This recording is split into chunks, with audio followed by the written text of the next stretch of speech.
Welcome to Diplomatic Front.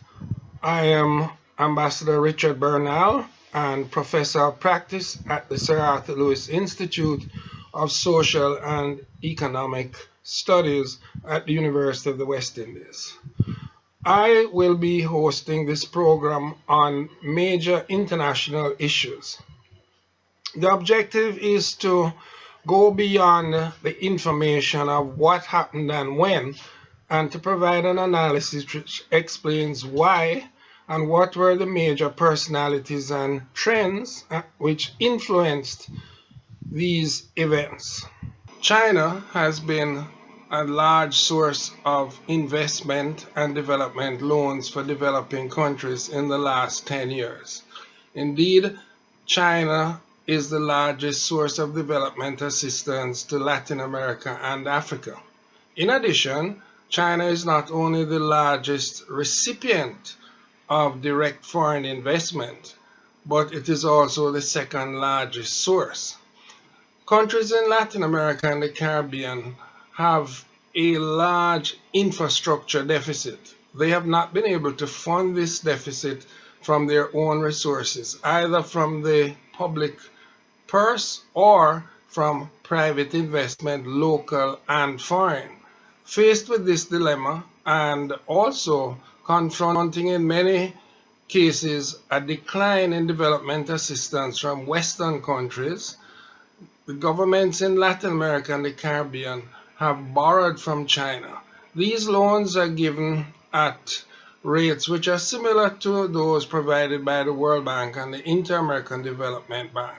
However, the conditionality is less in terms of environmental requirements and other additional conditionality which the development banks impose. The loans have been made from the China Development Bank or the China Import-Export Bank. Governments have taken these loans to undertake major infrastructure projects such as ports, buildings, and roads. The Caribbean countries, those that recognize the People's Republic of China as the sole government of China, have in recent years been the beneficiaries of large loans from China. These loans have been used to construct buildings such as hospitals, government buildings, roads, infrastructure, and other important construction projects. In addition, Chinese firms have begun to bid for construction projects, particularly in Jamaica, and they have been successful in winning these contracts because their costs compare very favorably with both local and foreign contractors, and their record of delivering on time has been very good. In this context, it was surprising to hear of a recent report which suggested that in the last year or two, there has been a significant decline in capital flows from China into Latin America and by extension the Caribbean. The issue of Chinese capital became a major talking point during the Trump administration.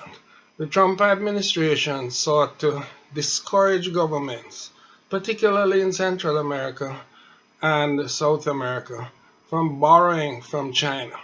The argument was that this would be a pernicious point of influence for China and that China would demand some sort of compensation which may not be confined to financial repayment.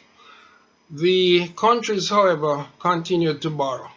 Many of them had reached a point where their own debt-bearing capacity was reaching dangerous proportions. In addition, the number of projects which were being undertaken had also become an issue because some of them were not completed, and it raised the issue of whether these countries should continue to borrow from China. The US encouraged these countries not only to refrain from borrowing from China, but in the meantime, directed their attention to trying to raise money on the international capital market for infrastructure projects. This has not proven particularly successful. And the change in administration in the United States to the Biden administration has ushered in a new approach in which the US is not seeking to discourage borrowing from China, but is instead ramping up its own infrastructure investment and seeking to invite countries to look at US sources for construction financing.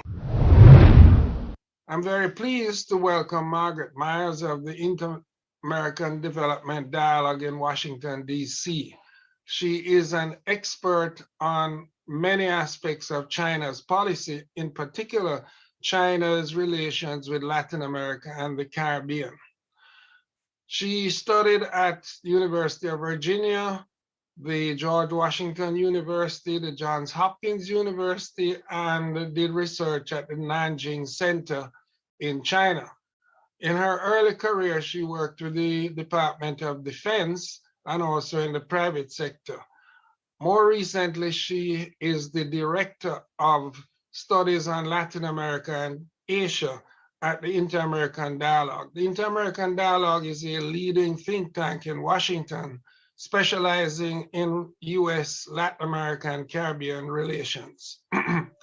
China, as we all know, is the second largest source of direct foreign investment in the world after the United States. In addition, it has been a very significant source of development financing for developing countries in Africa, Latin America, and the Caribbean.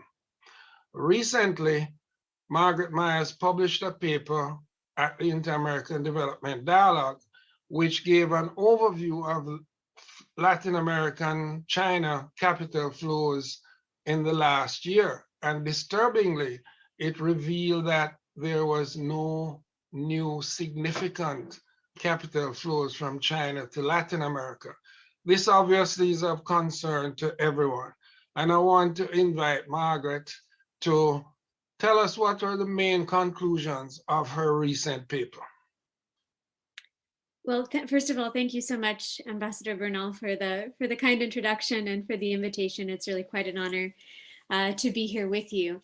Yeah, so we published, gosh, it must be about a month ago now, a paper on Chinese finance to Latin America. This is sovereign lending. So Chinese Policy Bank, those are China Development Bank and China Export-Import Bank loans to Latin American and Caribbean governments or to state-owned enterprises in the region. And so it's not all of China's financial profile in Latin America. There are other sources of Chinese finance, for example, commercial bank finance. ICBC, Bank of China do some limited financing of projects of various sorts across the region. But the bulk of finance over the past, I would say, decade, a little more than a decade now, has come from the policy banks. And what we've seen really since 2015 is a very clear decrease, downward trend in Chinese finance toward the region. Last year, 2019, well, year before last rather, 2019, we saw just 1.1 billion in loans, sovereign loans directed toward Latin American and Caribbean governments and state-owned enterprises. And in 2020, we saw no new loans, nothing, which was really quite striking. That's the first time that that's been the case since 2006. There are, I think, a number of reasons for this. First of all, I mean, this was a bit of an odd year, a difficult year for everyone, right? COVID-19 had a major impact on government decision-making and planning. There weren't many governments in Latin America and the Caribbean that were planning huge, large-scale public works projects amidst the COVID-19 crisis. So that's one factor, I think, that limited some additional lending, especially infrastructure-related lending in Latin America and the Caribbean. At the same time, China, despite having relatively high rates of growth throughout this past year, has also faced certain struggles, especially with respect to the Belt and Road Initiative, to keeping projects going outside of China. And so a lot of China Development Bank and Export-Import Bank's attention was focused on directing loans to Chinese companies to help them keep projects going. So not new finance with governments, but rather just loans to keep the Belt and Road more or less on track. So a real sort of diversion of focus over the past year in particular. In addition to this, though, it appears that, broadly speaking, we are seeing, because it's not just a COVID-19 phenomenon, right? We've seen this decrease for the past 5 years now. It seems that this particular model of sovereign lending is becoming less popular, right, among policy circles in Beijing, that there is less of an interest in issuing state-to-state loans than there has been in the past. Perhaps because it's seen as a potentially risky venture, especially when reflecting on the experience in Venezuela, for example. But also because, there's a sort of theory, right, that a lot of this lending, especially in the early years, in the mid 2000s, for example, around 2005, 6, 7, was intended to help Chinese companies, state-owned enterprises in particular, to establish a presence in the region. They were competing with countries that were well established, that had been operating in the region for decades, even a century or more in certain cases, and did not have a reputation, did not have local contacts, did not understand the sort of investment environment. And so negotiating with governments and tying these loans to the use of Chinese companies and Chinese equipment helped these countries to establish something of a footprint. Now that they're well established, they're well recognized, they have their own networks of contacts, in many cases they're very popular in certain countries in Latin America, maybe they don't need to employ this model to the same degree that they have in the past. And these companies can rely on other sources of finance, for example, private equity or commercial bank lending, some of these co-financing arrangements that China has, regional funds, things like this. So that's another, I think, main reason why we're seeing an overall decrease in lending over the past few years. And just a few, additional points from the report. There are, it's been the case that China's sovereign lending to the region has been so extensive in previous years, right? In 2010, it topped out at 35 billion in just 1 year. And during that period of really extensive lending, Chinese finance to Latin America, development finance, surpassed that, especially sovereign lending, if we're comparing the two, right? From the Inter-American Development Bank and from CAF, and also from the World Bank in certain years, sometimes combined. That is no longer the case, unsurprisingly, right? If we're seeing zero in 2022, no lending at all, and limited amounts of lending in previous years, then it stands to reason that China is no longer going to be the top lender in the region as it has been in the past. All of this said, we saw no lending in 2020. It is possible then that in 2021 we will see a slight increase, not a huge boom, right, but a slight increase in Chinese finance. There was a loan that Ecuador was negotiating in the amount of 2.4 billion with ICBC and China Development Bank in the sort of early years of 2020. Those negotiations have been stalled of late, but they may resume. And if they do, we could see some lending to Ecuador, for example. We may also see some loans in support of purchases of the COVID-19 vaccine. That's something that Foreign Minister Wang Yi had mentioned a number of months ago to his counterparts in the region. So that we may also see some lending of that sort, and also for project finance in a number of different areas, including areas that China is prioritizing right now, for example, renewable energy, electricity transmission, projects associated with the Health Silk Road and with the Digital Silk Road. And then, I would say as a sort of final point, and I sort of mentioned this at the beginning, but Chinese finance is not gone, right, from the region, even though we're seeing this slowing.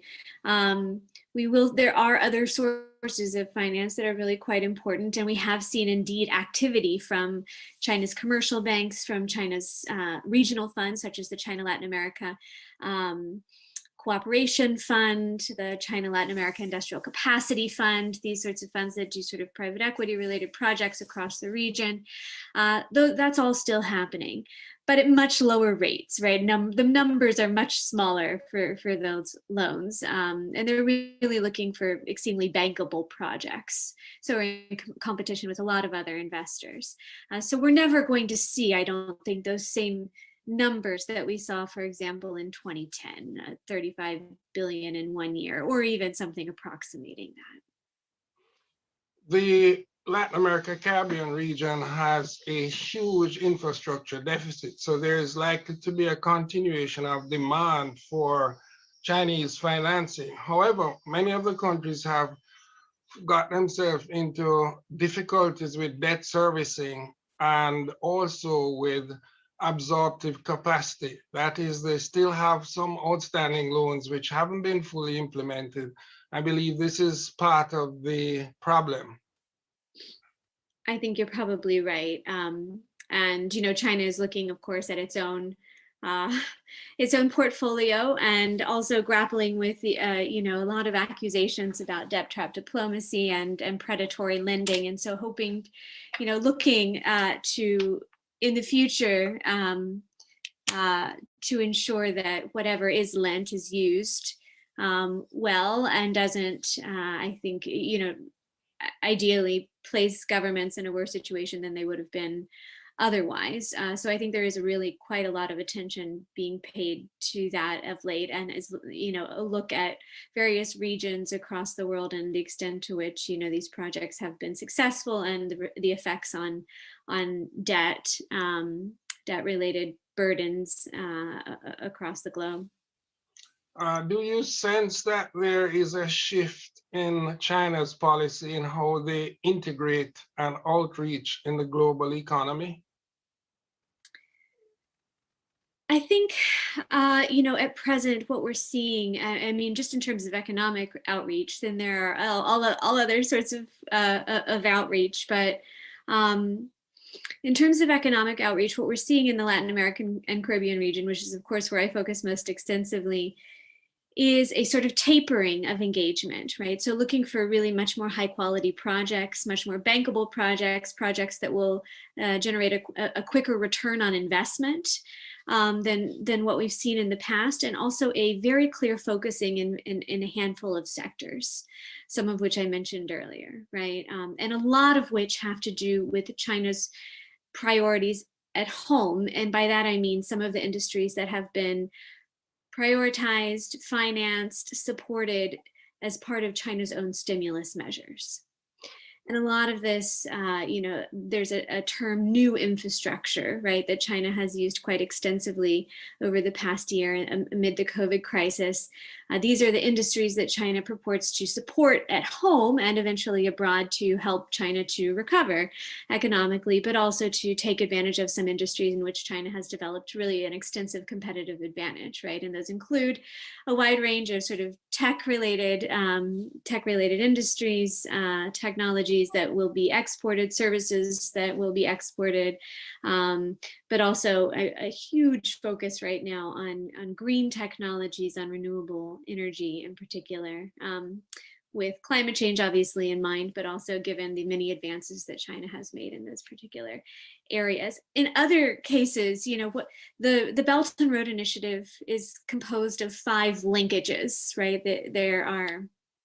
There's infrastructure related connectivity, there's financial markets connectivity, there are there are 5 different forms that are often mentioned, and one of those is people-to-people connectivity, and it's one that's often ignored, but in my view at least has been really quite prioritized by China of late, where you see a lot more Chinese actors coming to the region, not necessarily to engage in cultural activities, but to create networks at all levels, administrative levels, at the federal level, at the state level, and at the municipal level, often to help to develop projects, often, or to encourage the export of Chinese goods and technologies of various forms.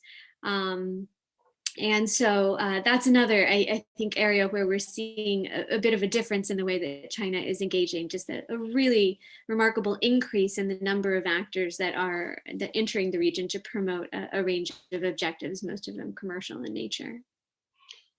The Trump administration waged a vigorous campaign to discourage Central American and Caribbean countries from further borrowing from China.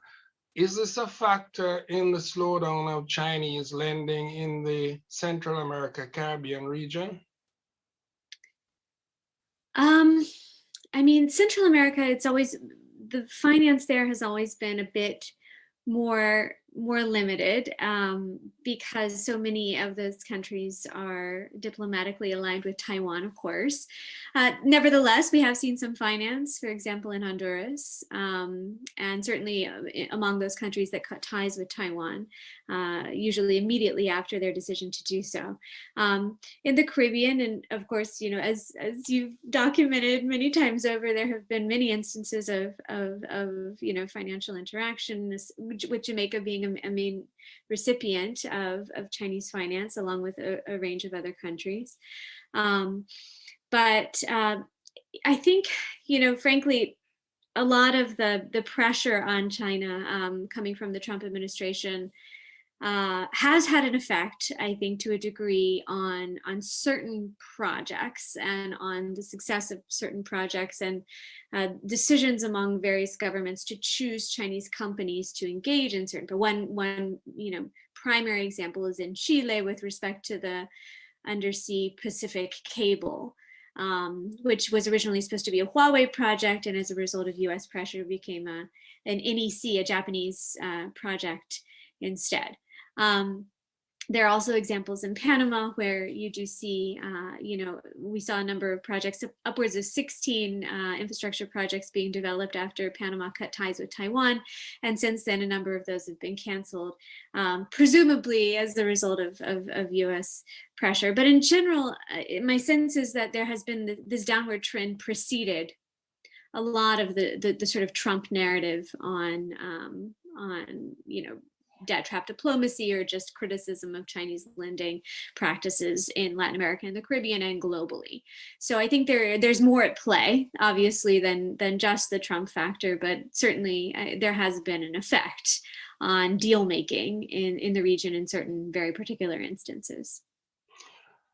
For those viewers who want to learn more about China and its relations with the region, I believe you published a book quite recently. Could you give us the title and a very brief summary? Of course, yeah. Thank you so much. Yeah, back in 2016, I published a co-edited volume with Carol Wise of the University of Southern California, which was called "Brave New World: The Political Economy of China-Latin America Relations." And what we aimed to do there was to look at the various, political economy-related factors that shape Chinese engagement with the region in different industries and across, across sub-regions in Latin America and the Caribbean. There was less of a focus on the Caribbean than I think we had hoped, but nevertheless, we referenced the Caribbean on a number of occasions, and try to include, Caribbean related engagement in a number of the sort of the macroeconomic analyses that we have in there. But what you find is that the factors that shape, especially local level deal making, right, or even national decision making vis-a-vis China, are extensive and vary quite considerably on a country by country basis, unsurprisingly, right, given the range of the extent of diversity in the region. So much depends, for example, on civil society activity and support or resistance of certain projects in places like Peru and Ecuador. In other countries, industrial organizations have had an outsized influence on decision making vis-a-vis China. For example, in Brazil, with FIESB, and now the agricultural sector has been quite extensively involved in decision making there. So, the stories are quite remarkable. Things have changed somewhat on a country by country basis, since that was published, but I think the underlying message still resonates, that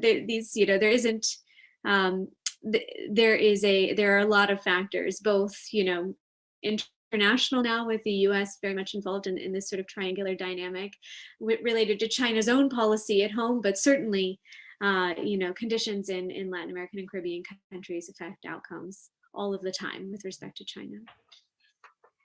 Margaret Myers, Inter-American Development Dialogue. We appreciate very much your joining us and sharing some of your encyclopedic knowledge. We hope we can call you again when these issues come up for discussions. Thank you.